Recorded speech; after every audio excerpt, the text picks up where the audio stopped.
E aí, galera, beleza? Bom, respondendo aqui algumas perguntas que eu recebi e ainda continuo recebendo sobre a atuação do advogado lá no plenário do Tribunal do Júri, né? E muitas pessoas perguntam: eu posso pegar um livro sobre um tema e explorar esse livro lá, explicar alguma coisa? Claro, gente, é óbvio que você deve fazer isso. Não, não só como pode, como deve fazer isso, tá? Lembre-se de uma coisa: os jurados, eles são leigos, eles, em regra, não possuem conhecimento jurídico para entender, né, termos técnicos que você está usando e, portanto, você vai precisar esclarecer isso para ele. E isso tem que ser feito de uma forma simples, mas clara, objetiva, mas ao mesmo tempo profunda, que leve ele a entender e, principalmente, concordar e aceitar aquilo que você está tentando explicar para ele. Então, você precisa ter um poder de síntese e explicação bem apurado, e lembrando que você tem um prazo, um tempo que você está lá expondo os seus argumentos para eles, né? Um dos princípios muito utilizado, ou pelo menos deveria ser utilizado, é o princípio da dignidade da pessoa humana, tá?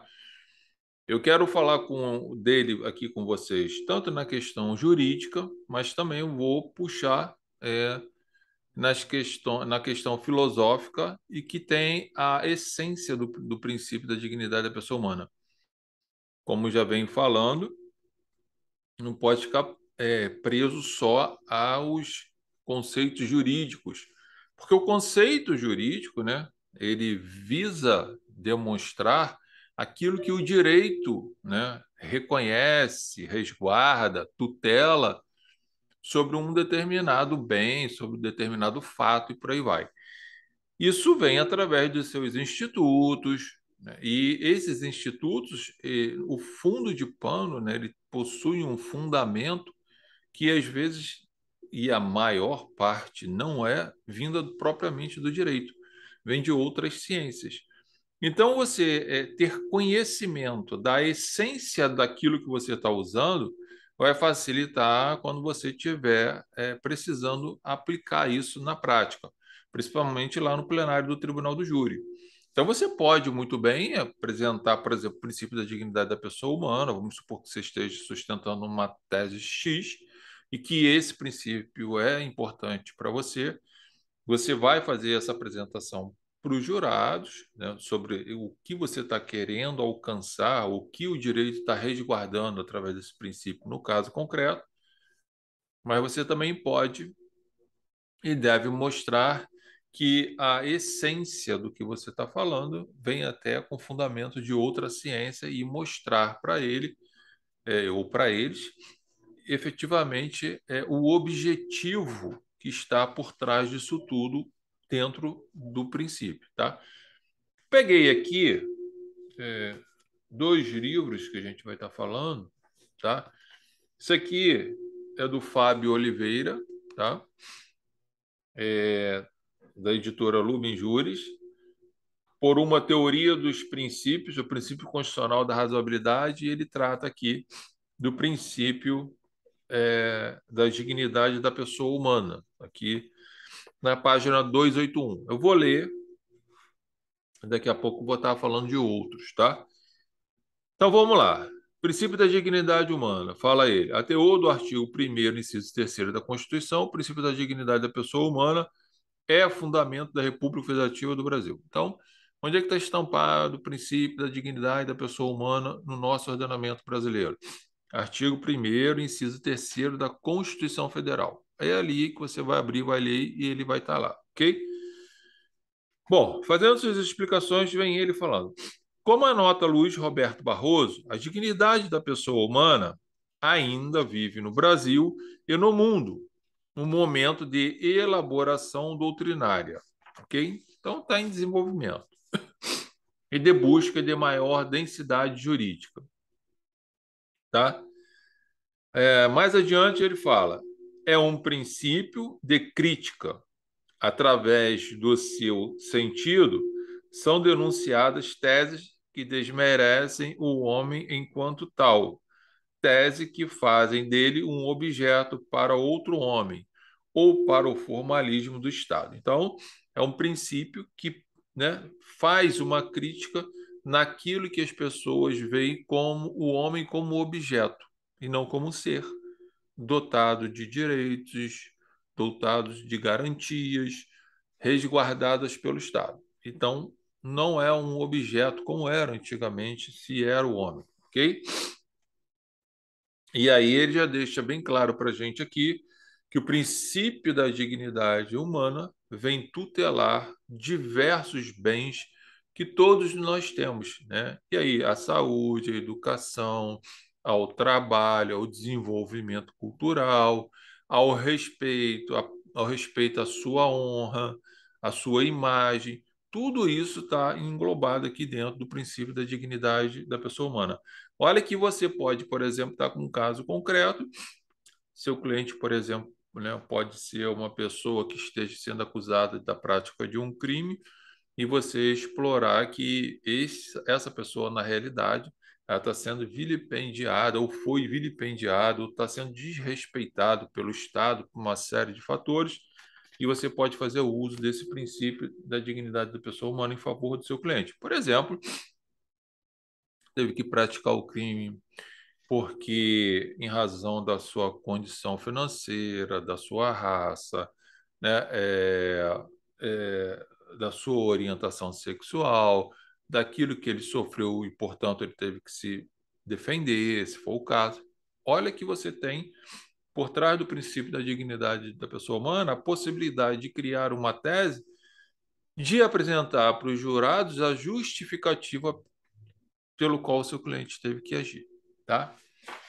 Vem um outro livro que eu quero falar com vocês, é do Guilherme de Souza Nutti, né? Princípios Constitucionais Penais e Processuais Penais, editora Revista dos Tribunais, tá? Fala lá ele, ok? Vou ler algumas partes do que ele falou aqui, para a gente ver que está batendo com o que o Fábio fala e a nuance, né, disso tudo. A gente depois vai chegar aqui no livro do Luc Ferry. Fala lá, princípios regentes. Então, dignidade da pessoa humana. Trata-se, sem dúvida, de um princípio regente. O legal é que eu vou fazer uma leitura um pouquinho mais extensiva aqui do Guilherme de Souza Nutti, você vai ver que ele vai abordar as questões sociais, tá? Que as pessoas... o princípio da dignidade humana, ele não tem uma definição fechada, porque não é para ter fechada mesmo. A dignidade é algo amplo, né, que envolve o seu nascer e seu morrer, até para morrer de forma digna e ser enterrado de forma digna. Então vamos lá. Trata-se, sem dúvida, de um princípio regente cuja missão é a preservação do ser humano, desde o seu nascimento até a morte, conferindo-lhe autoestima, garantindo-lhe o mínimo existencial, ok? Então ele tem que ter uma autoestima e a garantia mínima de existência, né? Esse é o problema, essa garantia mínima que aqui no Brasil é uma imensa quantidade de pessoas vivendo na miséria. A referência à dignidade da pessoa humana, feita no artigo 1º, inciso 3º da Constituição Federal, parece conglobar em si, né, todos aqueles direitos fundamentais, quer sejam os individuais clássicos, quer sejam os de fundo econômico e social. É um princípio do valor pré-constituinte e de hierarquia supraconstitucional. Segundo nos parece, o princípio constitucional da dignidade da pessoa humana possui dois prismas, objetivo e subjetivo. Objetivamente, envolve a garantia de um mínimo existencial ao ser humano, atendendo às suas necessidades básicas, necessidades vitais básicas, como reconhecido pelo artigo 7º, inciso 4º da Constituição, ao cuidar do salário mínimo, moradia, alimentação, educação, saúde, lazer, vestuário, higiene, transporte, previdência social. E não existe dignidade se a pessoa humana não dispuser de condições básicas de vivência.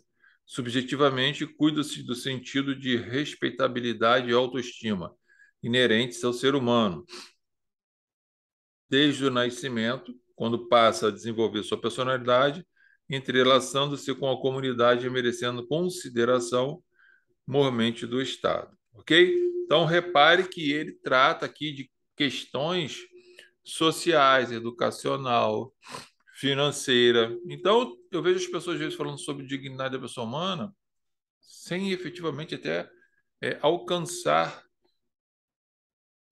o sentido que é a dignidade da pessoa humana, o fundamento do que é a dignidade da pessoa humana e o que a dignidade da pessoa humana propõe em preservar e garantir ao cidadão.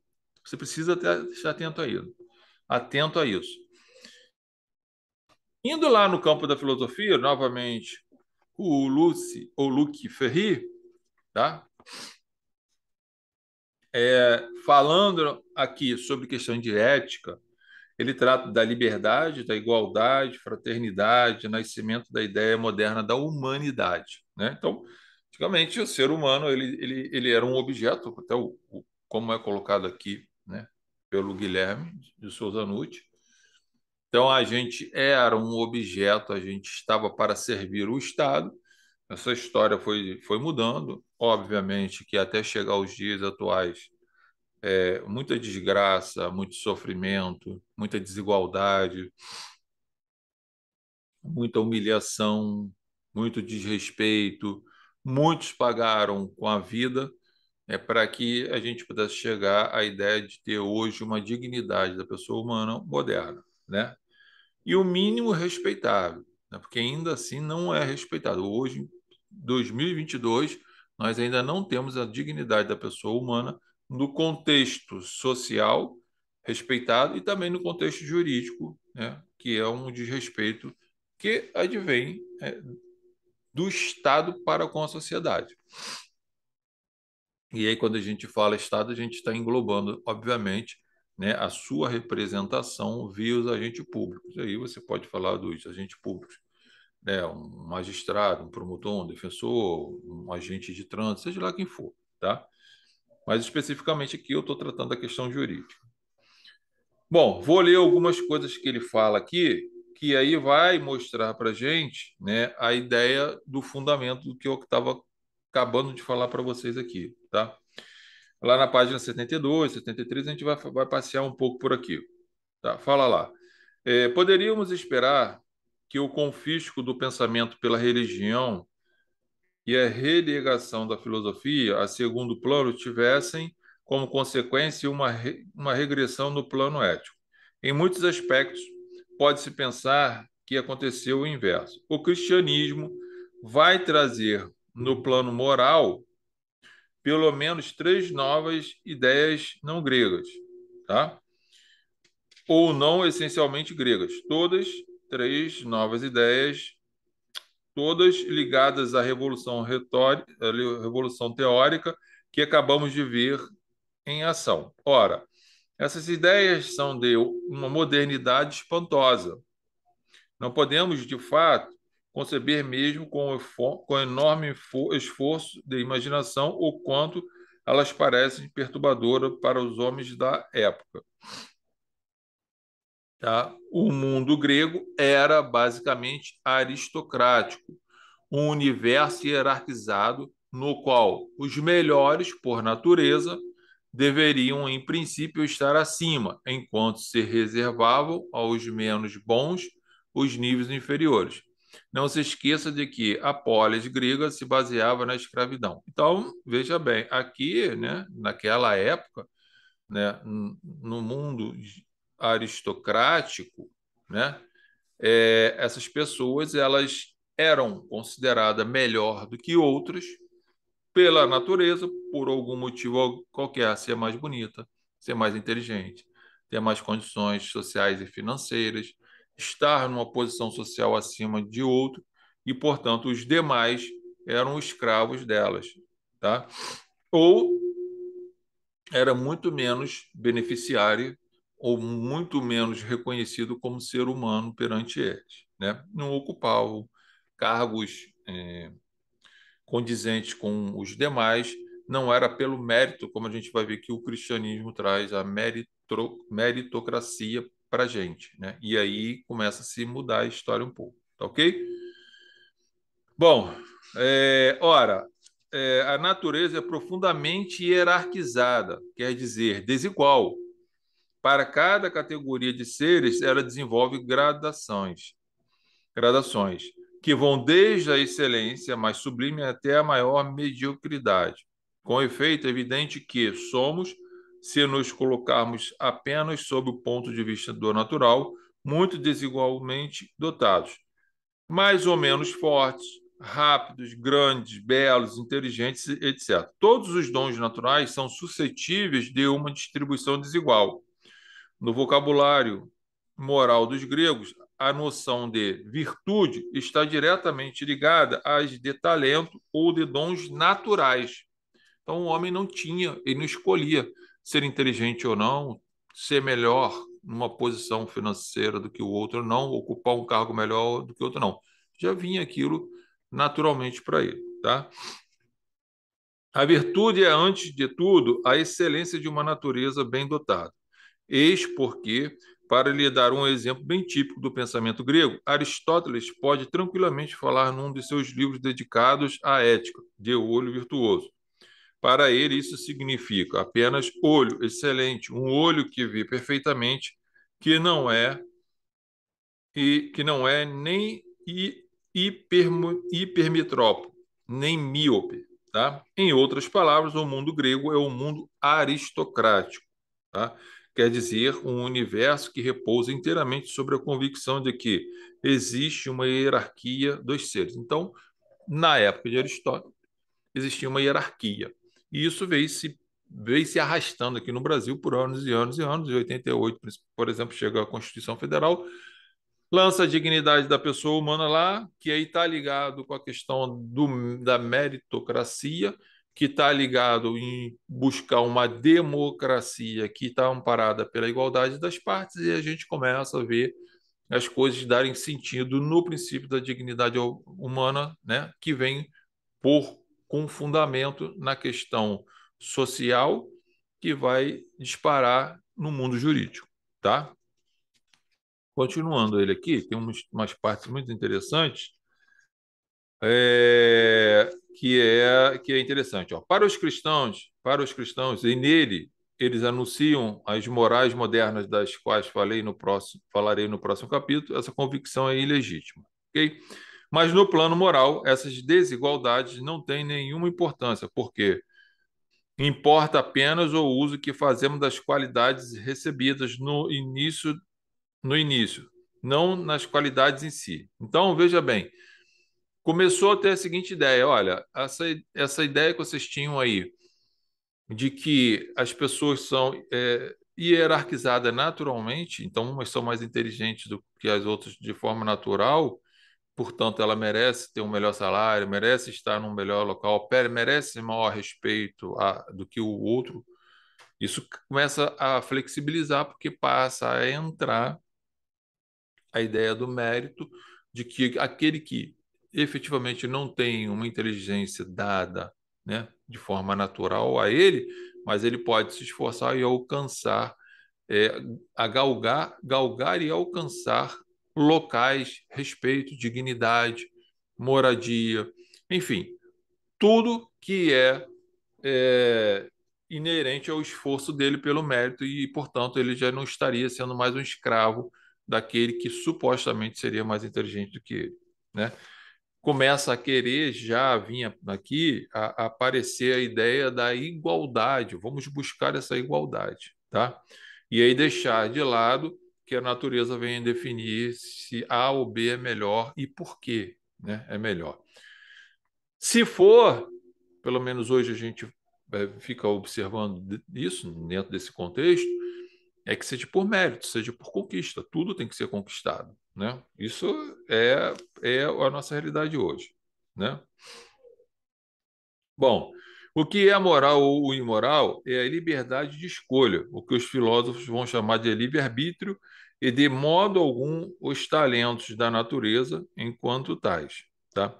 Para falar com clareza, com o cristianismo, saímos do universo aristocrático para entrar no da meritocracia, ok? Quer dizer, no mundo que vai inicialmente e, antes de tudo, valorizar não as qualidades naturais de origem, mas o mérito que cada um desenvolve ao usá-las e conquistá-las. Então, nós teríamos aqui a discussão de meritocracia, né, com a questão, né, da aristocracia, ok? Então, caiu aquela ideia, aí veio a dignidade da pessoa humana, entra no nosso ordenamento jurídico, que se você lembrar um pouquinho do que eu acabei de falar para você na leitura do Fábio de Oliveira e na leitura, né, do Guilherme de Souza Nucci, em que o princípio da dignidade da pessoa humana vem abarcar a questão social, a questão do trabalho, a questão da educação, a questão da saúde, a questão da segurança, a questão da dignidade de uma vivência mínima, digna, a questão do respeito do Estado para com o cidadão, você encontra o fundamento da dignidade da pessoa humana. Tá, Zé Carlos, mas daí, e o que isso tudo quer dizer? Quer dizer que você pode pegar o princípio da dignidade da pessoa humana, apresentar no conselho de sentença que aquela pessoa que está sentada ali, aquela pessoa que praticou aquele crime ali, foi vilipendiada por muitas e muitas vezes, foi agredida, foi sacrificada, apanhou, não foi respeitado, não teve sua dignidade a ponto de explodir e ter praticado aquele crime. E aí você está fundamentando, por exemplo, dentro de um princípio estampado na nossa Constituição Federal e que a essência dele, né, vem já lá da filosofia, né, e vem agora ser reconhecida pelo direito. Então, gente, o que eu estou querendo dizer para você é que, além de você ter que ter o conhecimento jurídico que está aqui, que é o artigo 1º, inciso 3º da Constituição Federal, é você ter a essência desse instituto que você vai utilizar para você saber bem explorar. Porque não adianta nada eu chegar num plenário de júri e falar: olha, senhores jurados, conforme o artigo 1º, inciso 3º da Constituição Federal, o princípio da dignidade da pessoa humana, o réu deve ser absolvido, né, porque trataram ele de forma desigual. Não falei nada para eles, né? Eu posso falar tudo isso, mas eu tenho que explicar, porque esse princípio ele resguarda sim a dignidade do sujeito ser respeitado pelo Estado, respeitado pelo seu par, pelo seu concidadão, o que não foi quando ele tomou um tapa na cara, quando ele foi cuspido, quando ele foi xingado, quando ele foi agredido, enfim. Olha o que você está fazendo. Você está pegando o fundamento, a essência do princípio e distribuindo para os jurados numa linguagem que ele possa entender, refletir, sentir a dor do réu, porque você precisa ter essa condição de orar na hora da sua exposição, né, da sua oralidade, para que ele possa vestir, né, essa camisa que você está apresentando para eles, né, sob o manto de argumentos, e aí ele votar a favor naquilo que você está pretendendo, que é, por exemplo, a absolvição do seu cliente. Seja por qual for o fundamento qual for o fundamento que você esteja apresentando, ou uma legítima defesa, uma desistência voluntária, a inexistência do fato, seja lá o que você estiver discutindo. Certo é que todos os institutos, e aí aqui eu estou falando da dignidade da pessoa humana, possui a sua essência.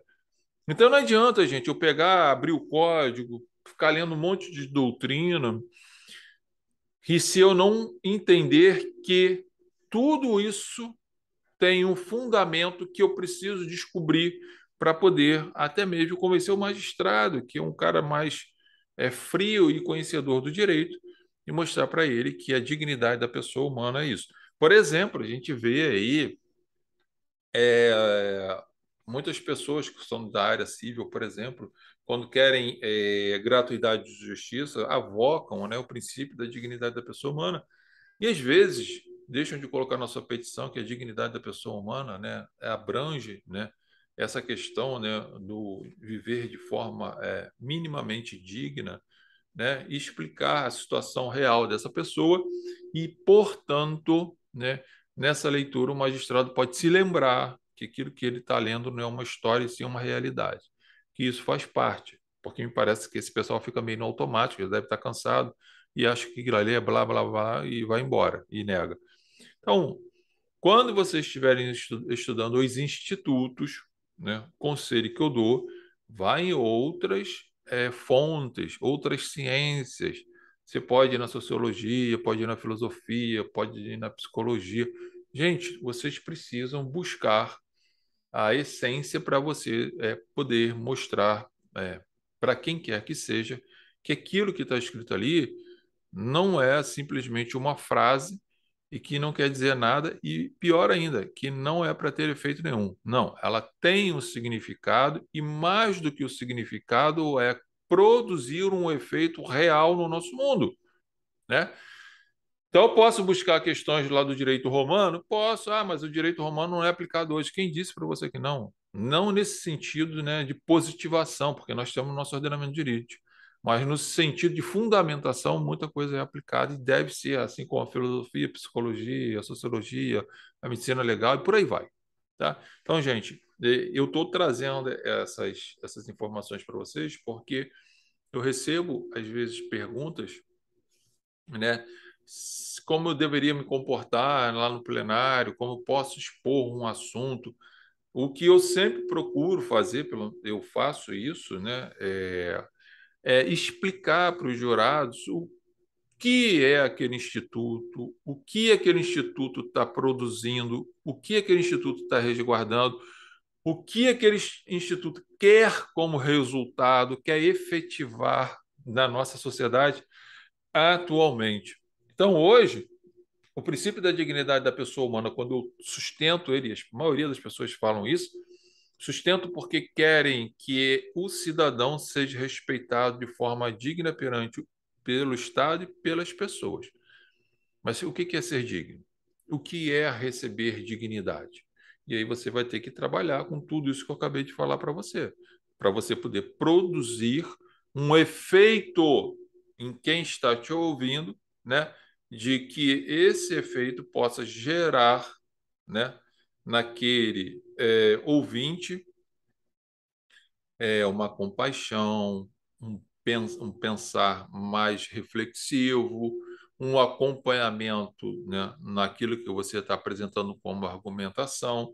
Enfim, você quer obter um resultado. Então, apresente para essas pessoas, né, o conteúdo de forma sólida e não algo meramente repetitivo, algo que sai sem nenhum efeito de dentro de você, que é uma mera, né, reprodução verbal, sem surtir o efeito na questão material e no nosso mundo. Porque, senão, sinceramente, você vai estar perdendo seu tempo.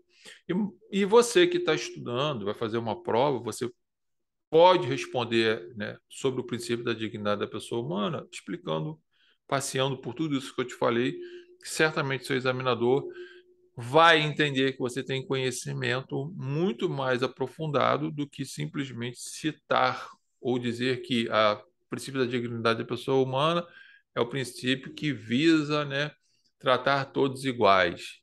Pô, isso não quer dizer nada, gente. A gente sabe que isso é o básico. A gente tem até o princípio da igualdade das partes, da isonomia, que poderia estar. A dignidade da pessoa humana, na verdade, ele é o fundamento, né, a base de todos esses outros princípios: princípio da legalidade, princípio da igualdade, princípio da paridade das armas, princípio do devido processo legal, princípio da presunção de inocência. Esse cara está aqui embaixo sustentando todos esses outros. Porque se você, de acordo com o que eu te apresentei, no campo jurídico e no campo filosófico, lá, né, já tratando lá da questão da desigualdade pela via da natureza, né, e que aí depois vem, né, pelo cristianismo e outras escolas vem tratando, né, da questão do mérito, e esse mérito ainda também hoje é discutido, né, porque tem pessoas que têm um mérito fazem por onde ser reconhecido esse mérito, mas por diversas outras questões esse mérito não é reconhecido, né? É o jeitinho brasileiro que a gente está acostumado a ver por aí. Mas isso não é papo por agora. O papo agora é você poder balancear essas duas possibilidades, entender como é a área verticalizada, a questão, né, do ser melhor e o do ser inferior, e aí existia uma desigualdade. E aí, quando entra a ideia do cristianismo, que ia trazer, pelo menos pelo mérito, a ideia de igualdade e balançar essa história de que ninguém é melhor do que ninguém. E a dignidade da pessoa humana é isso aí, ok? Fica essas informações aqui para você refletir, para você poder discorrer nas suas provas, para você poder usar lá no plenário do seu tribunal do júri, para você ter argumentos suficientes para, enfim, desenvolver aquilo que for necessário para você. Você tem vários cursos lá na nossa plataforma, martinsbrito.edplataforma.com, meudigicardio.com/barra Martins Brito Advocacia barra, você tem várias informações onde nos encontrar em todas as redes sociais, enfim, conhecer o nosso escritório. Logo eu estou retornando aí para dar outras informações aí para vocês. Grande abraço, bons estudos.